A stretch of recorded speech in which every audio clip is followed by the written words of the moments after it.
Let's kick things off with an awkward question. It's about a feeling we all know, but nobody really wants to admit to. Why is it that when we see other people fail, act awkward, or even suffer, we don't always feel sympathy? Instead, we get this weird, warm sense of satisfaction. This paradox is everywhere. You see it when a celebrity's career crashes and burns, or when you watch a stranger trip over nothing on the sidewalk. Picture this, just a regular day at the office. Everyone is huddled around one monitor, rewatching a viral clip or some footage from the office party. On the screen, there's their arrogant boss, the guy who usually looks down on everyone, taking a massive, humiliating spill right in front of the whole team. You hear a few stifled giggles in the room. Logically, everyone knows we shouldn't be laughing. It's unethical. It's mean. But trying to suppress that smile is almost impossible. Deep down, it just feels sort of right. So how does this work? The answer comes from the main character of our story today, psychologist Melvin Lerner. He's the one who gave the world the idea of the belief in a just world. This concept is the key to understanding the darker side of our psyche. It explains the link between our secret gloating and open victim blaming. It turns out laughing at someone else's misfortune isn't just about being cruel. It actually stems from a deep psychological need to believe that the universe plays by strict rules. Let's get one thing straight right off the bat. The stuff we describe today with complex psychological terms isn't some 20th century scientific invention. Psychologists just gave a name to something humanity has been feeling for thousands of years. Schadenfreude, or gloating, is as ancient as civilization itself. Even the ancient Greeks and Romans had recurring stories about the downfall of arrogant heroes. In a way, ancient culture gave the green light for the crowd to enjoy the moment when someone great, or just overly lucky, was suddenly brought down. To really feel the atmosphere of that time, let's paint a picture. Imagine a Roman amphitheater. It's filled with the roar of the crowd, the smell of dust and thick tension. Down in the arena stands a too-lucky gladiator, fortune's favorite. His overconfidence has been annoying the audience for a while now. He seems invulnerable, almost godlike. But then the unexpected happens. He slips, takes a hit, and loses. The stands explode with noise. But listen closely, and you'll hear two seemingly incompatible emotions mixed together. The spectators are horrified by the brutality, sure, but they are also celebrating. The crowd feels a strange satisfaction seeing someone who towered above them finally humiliated and brought down to earth. This scene proves one thing. The mechanism for getting pleasure from someone else's crash was working in the human psyche long before the first psychology textbook was ever written. However, European culture took its sweet time finding a single punchy word to describe this complex feeling. Here's a curious and little-known fact. In German, the famous word Schadenfreude, literally combining harm and joy, appears in written sources as early as the 18th century. The Germans were the first to verbally pin down something many others preferred to keep quiet about. In English, and later in the broader international vocabulary, this term arrived much later and in a pretty specific way. For a long time, the English dictionary simply didn't have a direct equivalent. Schadenfreude entered the language as a foreign, exotic word. That in itself was a bit of a cultural sensation. Society had to borrow a foreign term to describe its own intimate experience. It was almost as if the culture was resisting the admission that someone else's trouble could taste sweet, preferring to label it as an alien invention. But just because there wasn't a word didn't mean the feeling wasn't there. History, from ancient myths to 18th century gossip, proves that the joy of other people's failures has always been our constant companion. This section dives into a fundamental psychological need that shapes how we see reality. Let's face it, it is vital for humans to believe that the world is fair, logical, and predictable. We cling to the conviction that good deeds are always rewarded, evil is punished, and the phrase, "everyone gets what they deserve," is an unbreakable law of the universe, not just a figure of speech. Without this belief, reality would feel like unbearable chaos, where disaster could strike anyone at random, regardless of how good of a person they are. This mindset has been shaped by culture for centuries. Think back to the fairy tales we grew up on, or classic religious stories. There is almost always a clear cause and effect link. Characters suffer because of their sins or mistakes, while success and wealth are the rewards for exceptional righteousness. We get used to a script where, in the end, good wins and evil gets a painful lesson. This beautiful scheme calms us down, and without even realizing it, we try to force-fit this fairy tale template onto our complex, real lives.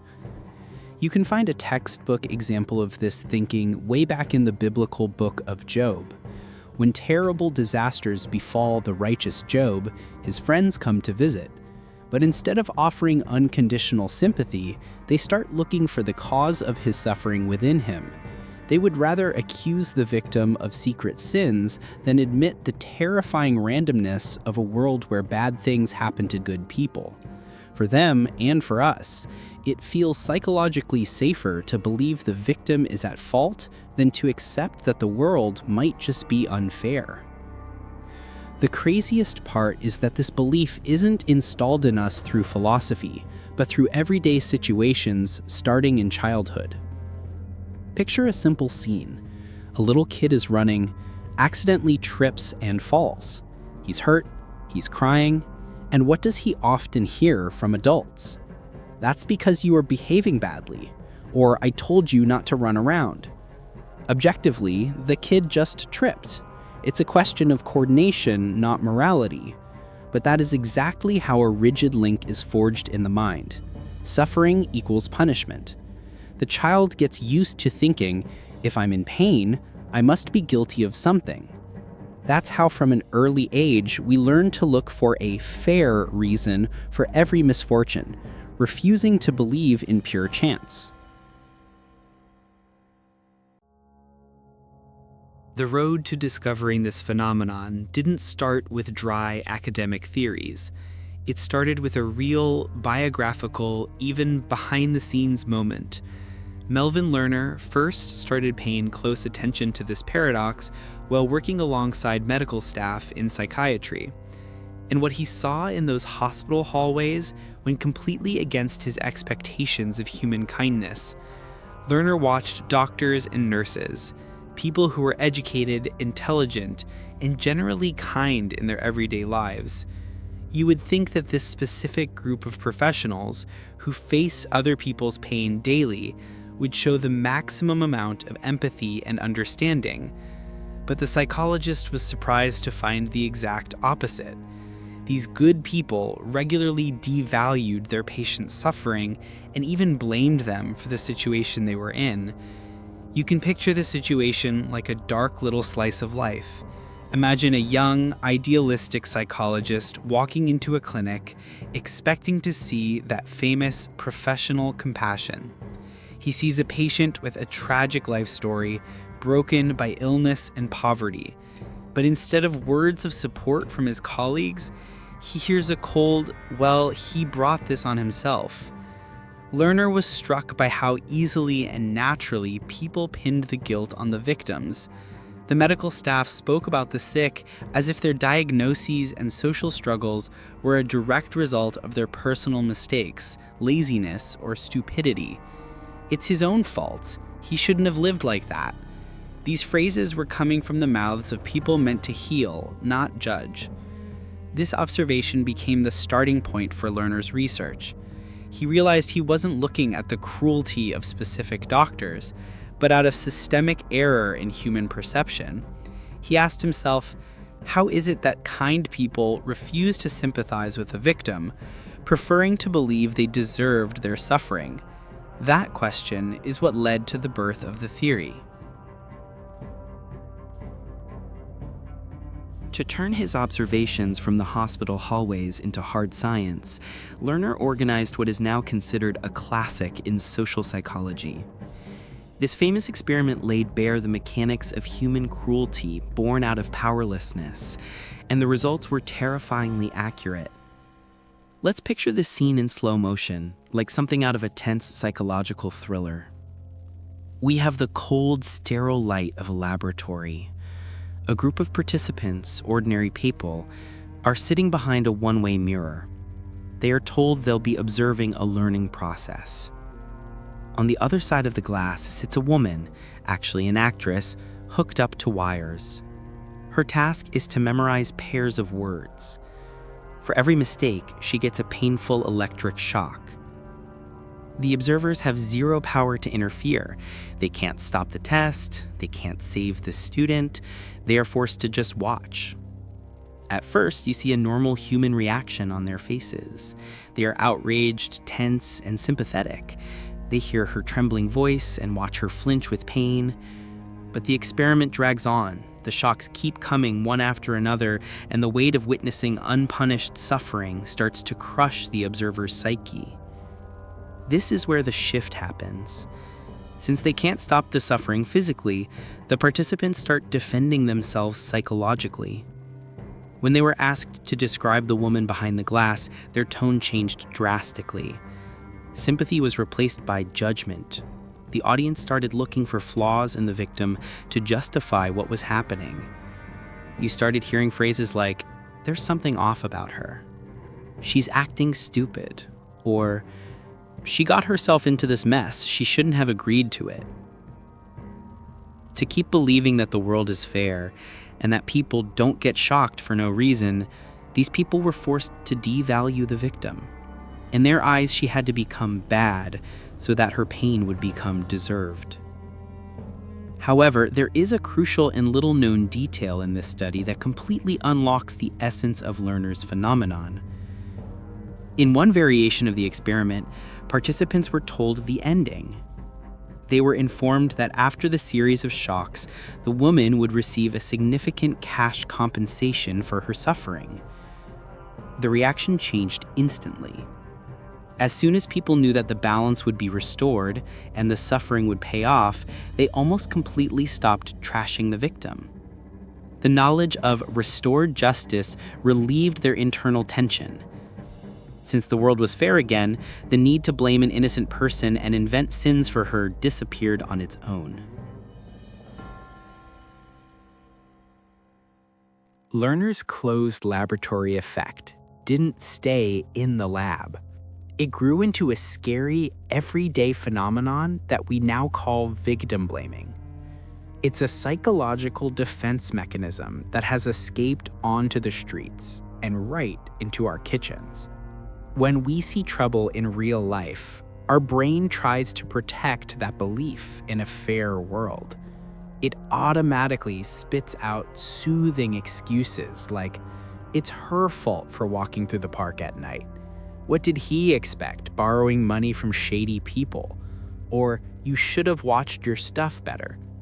This gets especially tragic in serious social cases. Take domestic violence survivors, for example. Instead of support, they are regularly faced with a question from society, and even the police. Well, why didn't you just leave sooner? There's a terrifying shift of focus in that question. It shifts the responsibility from the abuser onto the victim. The implication is that if you didn't avoid the trouble, you effectively let it happen, and the suffering becomes a deserved consequence of making the wrong choice. In the digital age, the belief in a just world has found new ground. A perfect modern example is online fraud, from romance scams to pyramid schemes. When a story about a scammed person pops up, the public reaction is often brutal. We attack the victims for being naive, stupid, or greedy, much more aggressively than we attack the criminals for stealing. It is simply easier for us to leave an angry comment asking, "How could you fall for that?" than to admit that professional manipulators can trick anyone. By judging the victim for being stupid, we convince ourselves that we are smart, so it definitely won't happen to us. And that is how our ancient instinct to find justice keeps working away in social media comment sections. This is exactly where the belief in a just world takes a sharp turn, linking our craving for order with the phenomenon of Schadenfreude. The mechanism works like a mirror. When it comes to innocent victims, we look for their faults to justify the injustice. But when we see the darlings of fate fall, we feel relief. When someone seems too lucky, overly rich, or aggressively arrogant, their success feels like a glitch in the universal balance. So when they crash, our brain doesn't see it as a tragedy. It sees it as restoring the balance. In that moment, someone else's failure triggers a specific sweet pleasure. The world feels right again. Science backs up just how picky this feeling is. Research on stereotypes and emotions has revealed a little-known fact. Schadenfreude isn't blind. It hits hardest when directed at high-status and competitive groups. We rarely gloat over the weak. But if the target is seen as elite or a rival, their mistake becomes an emotional gift for us. You can easily trace this dynamic in modern life. Just look at what happens on social media when a popular life coach, a fake guru or grifter, or a picture-perfect influencer gets exposed. As soon as that flawless image cracks, the internet explodes, not with anger, but with a flood of memes and ironic comments. Users mass share the news of the star's failure with glee. Behind this collective party isn't just anger, but a powerful sense of the triumph of justice. The fall of someone who towered above everyone else becomes proof that the rules apply to everyone. And that feeling, watching someone else get what they deserve, turns out to be surprisingly delicious. However, it would be a huge mistake to think that all gloating is just a harmless side effect of craving justice. This feeling has a frankly terrifying depth to it. Modern studies show that not all joy from someone else's trouble fits into the box of restoring balance. Scientists link consistently high levels of Schadenfreude to traits from the so-called dark triad of personality. This sinister psychological cocktail includes narcissism, Machiavellianism, and psychopathy. There is a fundamental difference here. While an average person feels gloating situationally, like seeing the downfall of a specific, unfairly successful hero, people with strong dark triad traits react differently. They tend to enjoy the suffering of others in general, even if that suffering is random and has nothing to do with justice. For this personality type, someone else's pain becomes a source of fuel in itself. In this context, Schadenfreude stops being a social tool and gets dangerously close to cold, unmotivated aggression. To see this line clearly, just look at a classic, telling example from the world of sports. Imagine a diehard fan in the stadium. It's one thing when he cheers for a goal against the rival team, that's part of the game. But it is a totally different thing when a fan goes wild with joy seeing a player from the other team being carried off on a stretcher with a serious injury. Even knowing that this injury could end a real human being's career, this observer feels satisfied. There's no room for justice or rules of the game here. This is pleasure for the sake of the damage itself, the pure essence of the dark side of our perception. This section adds a playful but deep cultural layer to this whole psychological picture. The history of the word itself plays out like a bit of a detective story. We all know Schadenfreude is of German origin, but its journey into global culture wasn't exactly a smooth ride. It didn't hit the English language until the 19th century. For a long time, it felt like an alien concept to native speakers, an exotic word with no local equivalent. That resistance says a lot. It was convenient for English speakers to pretend that such a low feeling was something foreigners felt, not them. So they acted like their own language didn't even have room for it. But here's a fun and little-known linguistic fact. English actually tried to have a word for it. There's an obscure term buried in the dictionaries, epikourikacy. It's an ancient Greek loanword that means the exact same thing. But it died out.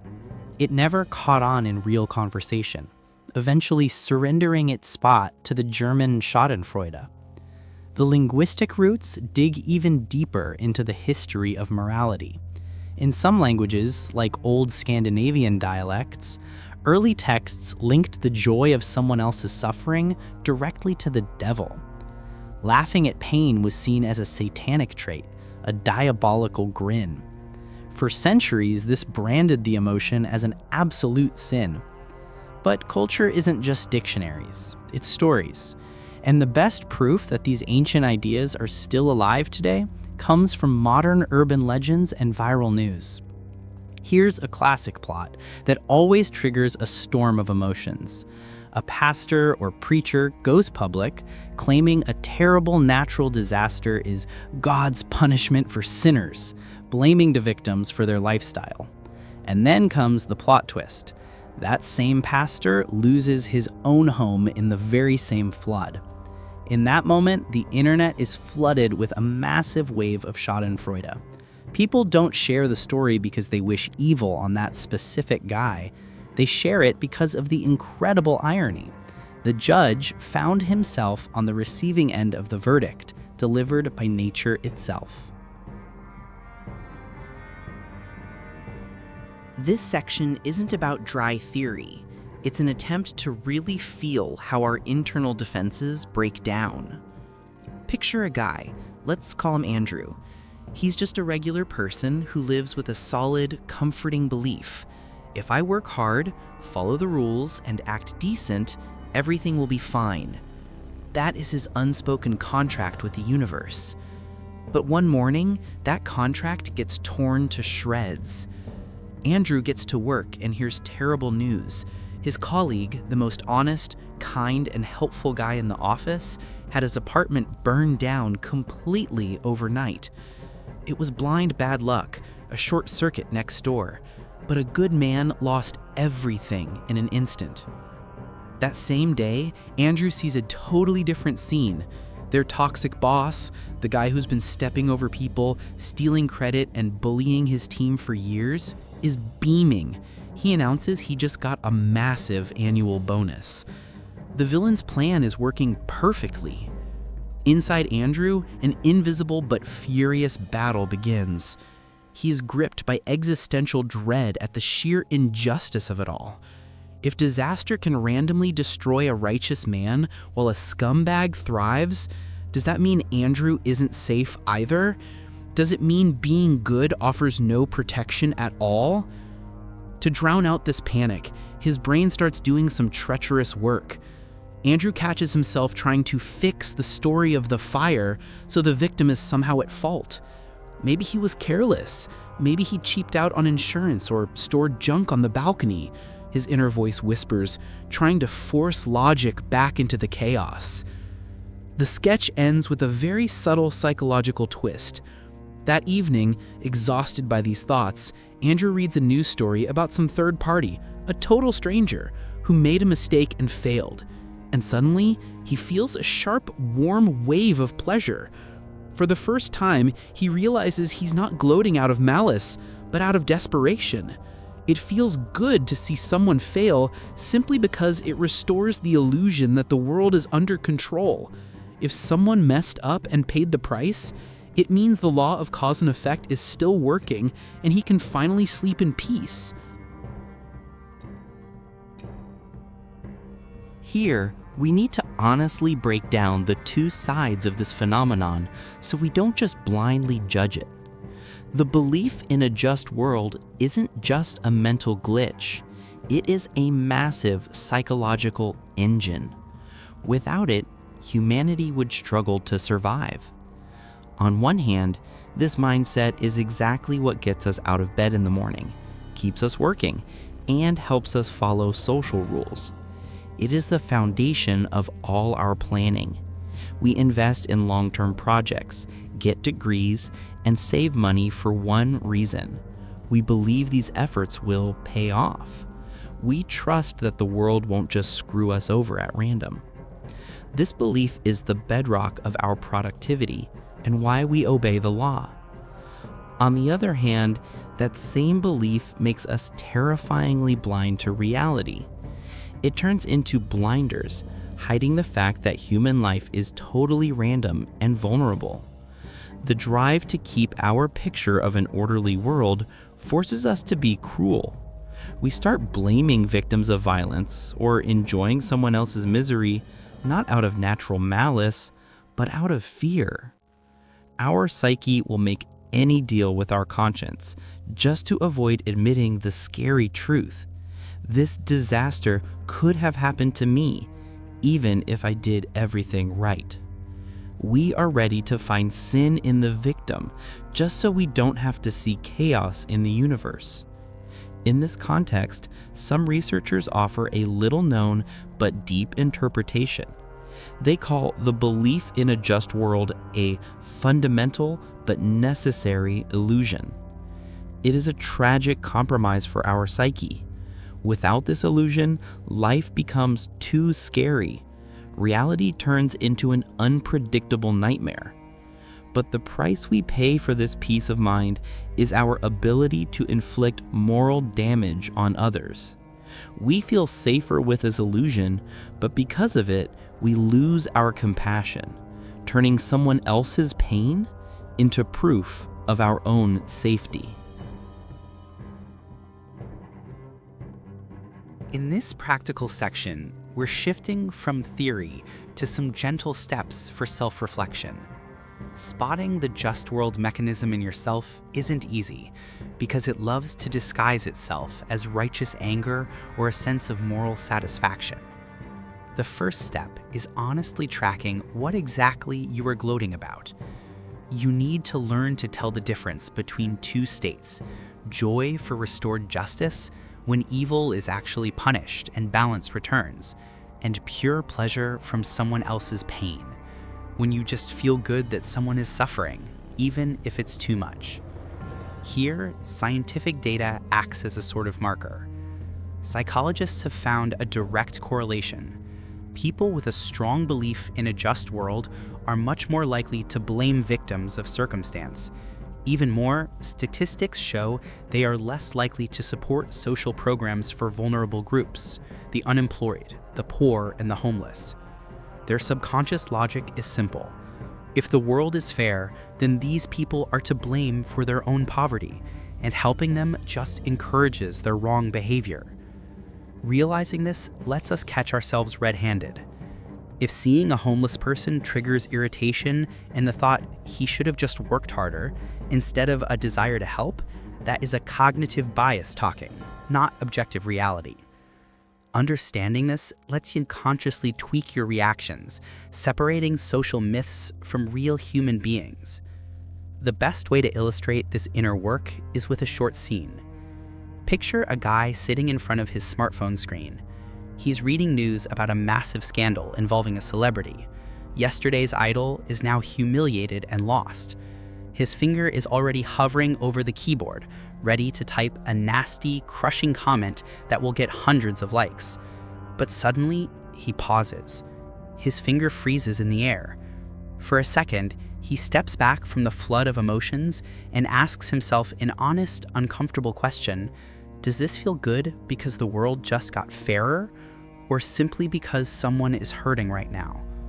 That tiny pause is the main tool for managing your own Schadenfreude. For our final chord, we're not aiming for some simple, preachy moral like gloating is bad. We want to offer a more mature, honest perspective. The key to a healthy relationship with other people's failures lies in a hard but necessary truth. Our world isn't always a fair place, and suffering isn't always something people deserve. Once we find the guts to admit that, our knee-jerk reactions, whether it's toxic gloating or harsh victim blaming, lose their power over us. We stop seeing them as objective truths about people. Instead, we recognize them for what they really are, psychological shields. We start to see that our urge to find fault in the victim isn't the voice of higher justice. It's just a fragile wall our minds build to block out the scary randomness of existence. Understanding this opens the door to real empathy. And look, this doesn't mean you have to become a saint or stop feeling good when justice is actually served. We can still enjoy seeing evil punished, but the focus shifts. We are happy that the injustice has stopped, not that the amount of pain in the world has increased. We stop confusing the sadistic pleasure of seeing someone hurt with the noble feeling of restored balance. To wrap this up, let's leave one simple, sobering rhetorical question hanging in the air for everyone. If luck turns its back on you tomorrow, and you just get hit with some major bad luck, what reaction would you want from the people around you? Do you want the world to logically explain your tragedy by listing your sins and mistakes? Or do you want it to accept your situation as just a part of human vulnerability? The answer to that question is the best vaccine against unnecessary gloating.